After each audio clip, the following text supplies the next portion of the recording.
2 years ago, I was at a family outing. A young man came up to me. Greg, young, strong, vibrant, all of life ahead of him. Except he had one problem. He blinked too much.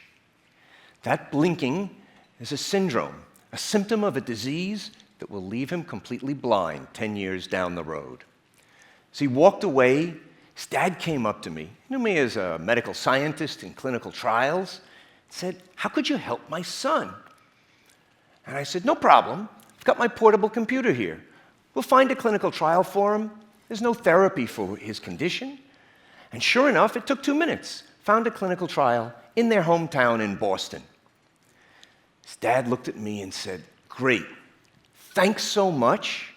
Now do it for everyone." And he walked away. What if we could put millions of people in the right clinical trial, at the right time, at the right place? What would that mean? People who've been told, "We have no treatment for you. We have no therapy. Go home." Wait.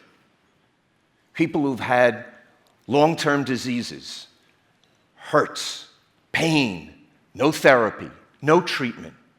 What it would mean is we would save countless lives, reduce untold suffering. And it's more than that. This clinical trial system here in America and around the world was never really built for customers, for consumers, for our families and friends. You practically need a doctoral degree to be able to read it, and even then, the website's impossible to navigate.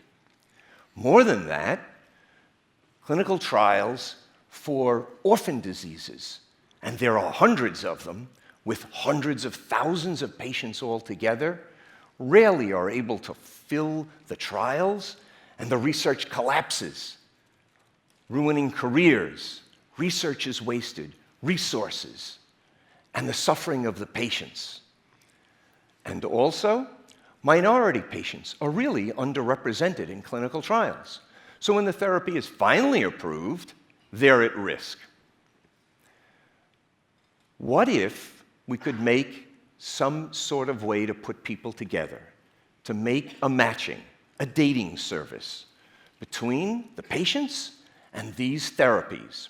So 2 years ago, we put together a team of computer scientists, social media, and clinical scientists.